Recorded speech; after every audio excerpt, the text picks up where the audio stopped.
bienvenue sur ma chaîne YouTube. Mon nom c'est Gabrielle Charbonneau et aujourd'hui ce qu'on va faire c'est du, j'allais dire concealer. On va aller faire du cache-cerne, comment aller appliquer du cache-cerne, c'est ce qu'on fait aujourd'hui. On va voir une technique qui est facile à faire, qui est super simple. Étape 1, jamais sans ma tasse. Là, j'ai déjà mis mon fond de teint, donc cette étape-là est faite. Commençons par ça. En fait, il y a vraiment beaucoup d'années, là, il y a peut-être 10-15 ans, ce que tout le monde se faisait enseigner, c'est que le cache-cerne, ça allait en dessous du fond de teint. Maintenant, on fait l'inverse, on met le cache-cerne par-dessus. Moi, j'ai envie de faire une parenthèse puis de vous dire, essayez ce qui se fait, essayez tout ce que vous voulez, puis arrêtez-vous juste à la technique qui vous plaît. C'est vraiment le fun d'être tendance, c'est vraiment le fun de faire qu'est-ce qui se fait en ce moment. Puis au bout de la ligne, ça reste qu'il y a personne qui est chez vous dans votre salle de bain, devant votre maquilleuse pour faire « ça c'est pas correct ça ». Tu sais, on s'en fout, fait essayez vraiment la technique qui vous plaît. Ce que je vois comme avantage inconvénient, c'est que si on va mettre le cache-cerne par-dessus, on va avoir un effet qui est beaucoup plus éclatant, un effet qui est plus contrastant. On va aller vraiment dans le highlight et le contouring et c'est ça qui va faire ressortir encore plus les yeux, ça attire plus la lumière. Si à l'inverse, vous aimez un effet qui est beaucoup plus camouflé, beaucoup plus léger, beaucoup plus subtil, là, vous allez pouvoir aller avec, par exemple, le cache-cerne en dessous et mettre votre fond de teint par-dessus parce que là, ça va vraiment plus se mélanger ensemble. Donc, c'est l'avantage que je vois avec un ou l'autre. Mais comme je vous dis, restez toujours à qu'est-ce qui vous convient, qu'est-ce qui avantage votre visage, est-ce que ça vous plaît, est-ce que vous sortez puis vous avez plein d'énergie puis vous allez conquérir le monde ou vous êtes genre je suis pas sûre de ma technique. Faites vraiment ce qui vous rend heureux. Vous pouvez aller chercher encore deux astuces différentes. Soit vous pouvez aller chercher un cache-cerne qui est la même couleur que votre teint pour être très subtil, où on ne fera pas de changement de teint, où on va rester uniforme, ou vous pouvez aller chercher une couleur plus claire. Moi, j'aime vraiment créer de la dimension du relief dans le visage, donc moi, je vais vraiment toujours avec une couleur plus claire, mais ça devient complètement une question de goût. Donc, je vous sors mon cache-cerne ici, qui est plus clair. Et là, avant, il y a des gens qui en mettaient vraiment beaucoup partout comme en triangle en dessous.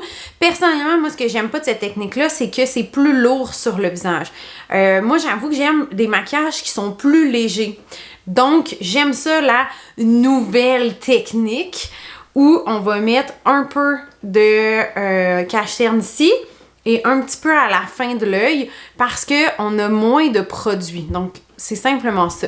Souvent, vous allez pouvoir voir un petit peu de clarté sur le coin ici, un petit peu de clarté au centre, comme ça et comme ça. Donc, c'est ce qui se fait. Ça, c'est une façon de faire. Vous pouvez mettre votre cache-cerne seulement en dessous des yeux aussi. Amusez-vous! Moi, souvent, ce que je vais faire, c'est que à chaque jour, je fais quelque chose de différent. Des fois, je vais faire juste en dessous de mes yeux. Des fois, je vais faire un highlight comme je viens de faire là. Je varie à tous les jours. Au final, il n'y a pas 2 journées que je me maquille pareil. Puis, comme je vous disais, amusez-vous là-dedans, simplement. Beaucoup d'outils que vous pouvez prendre. Aujourd'hui, ce qu'on va faire, on va y aller avec une éponge. Je trouve que c'est le plus rapide, le plus efficace. Et là, je vous dirais, attendez pas 18 ans. Ah, j'ai même pas fait ça égal ici. Attendez pas 18 ans que votre fond de teint il soit sec. Allez tapoter tout ça. Et on va aller remonter ici vers le haut du visage pour aller donner un effet qui est allégeant. Donc, on va aller créer un effet vraiment de légèreté au niveau du visage. Ça donne un effet beaucoup moins fatigué. Donc, non seulement on cache les cernes qui sont colorées, mais en plus, on donne ce lifting-là. Tu sais, c'est fou, là, la différence est tellement là. On va aller faire ce petit coin-là au niveau du nez. Donc, ça vient comme empêcher qu'on voit des grosses rides. Des grosses rides. Bon, j'exagère pas, tu sais. J'exagère toujours un petit peu, là. Au fur et à mesure des vidéos, vous allez voir que j'ai une petite tendance à exagérer. Puis là, j'avais un fond de teint qui cachait pas beaucoup, fait que je peux aller extrapoler un petit peu puis bien mélanger ça. Mais en mettant un petit highlight au niveau du menton, on va modeler un petit peu le visage. Donc, on va faire ça, puis j'aime vraiment bien aller jusqu'à l'intérieur de l'œil pour vraiment aller créer un highlight où est-ce qu'on va aller mettre une lumière, on va dire ça de même, une lumière où est-ce que d'habitude, je vais aller mettre aussi mon illuminateur. La la la la.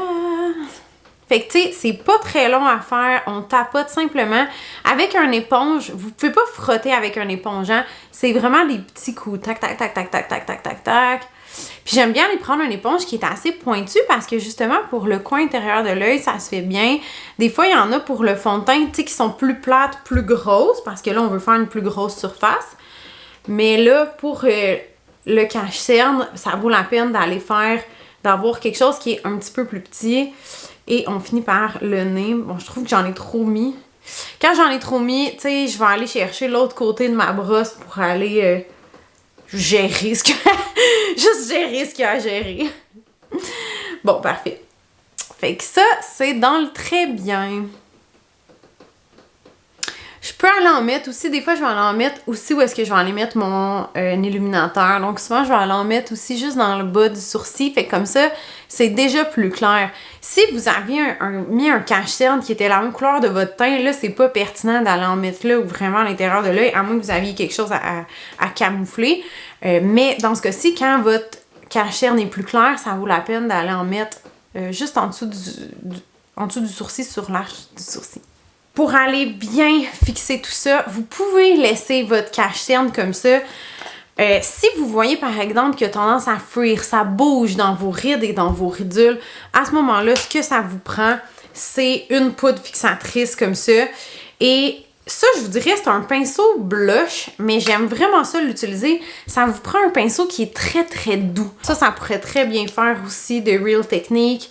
Le but, c'est d'avoir quelque chose qui est très très doux pour aller vraiment se déposer partout au lieu d'avoir un fini qui est plus dru. On dépose ça en dessous, surtout proche de l'œil. C'est là surtout que ça va fuir. Même chose de l'autre côté. Le front. Donc, où est-ce que j'en mets le plus? C'est vraiment proche des yeux parce que c'est là qu'on a beaucoup de traits d'expression. C'est là que ça va bouger le plus. Même chose si vous en avez mis ici. Votre maquillage, il peut aller fuir ici. Donc, si vous avez mis plus de cache-cerne pour aller camoufler un petit peu les rides du sourire, on peut aller en mettre un petit peu plus ici. On va être sûr que ça va tenir à ce moment-là à merveille. Même chose pour le front. Si vous avez une ride du lion, ben là, à ce moment-là, on va aller fixer tout ça pour être sûr que rien ne bouge et que ça tient super bien toute la journée. Tada! Très facile à faire au niveau du cache-cerne. Beaucoup de techniques, beaucoup d'autres techniques encore qui vont venir. Trouvez celle qui vous convient et voilà, amusez-vous avec tout ça. L'objectif reste numéro 1 de vous sentir bien dans votre peau, de vous trouver magnifique, que ça vous fasse du bien, que ça soit le maquillage un moment pour vous, un moment pour autant vous éclater dans votre personnalité, sentir que votre corps, votre image vous représente, que vraiment vous sentez que ça émane de votre personnalité avant même que les idées aient sorti. Déjà, on est capable de sentir votre vibe, on est capable de sentir une belle énergie. Donc, c'est ce que j'adore du maquillage. Je trouve que ça en dit long avant même que j'ai eu à prononcer mes idées. Donc, moi, j'aime ça. Mais regardez qu'est-ce qui vous convient. Merci d'avoir été là! Merci tellement! Abonnez-vous, partagez, invitez vos amis à regarder ces vidéos-là. Mon objectif, c'est d'avoir toujours des tutoriels qui sont super simples, qui sont très courts et qui sont axés vraiment sur la réalité. Donc, du maquillage rapide de tous les jours avec des astuces qui sont super faciles. Si vous avez des questions, marquez ça en commentaire. Et merci encore! Salut! Bonne journée!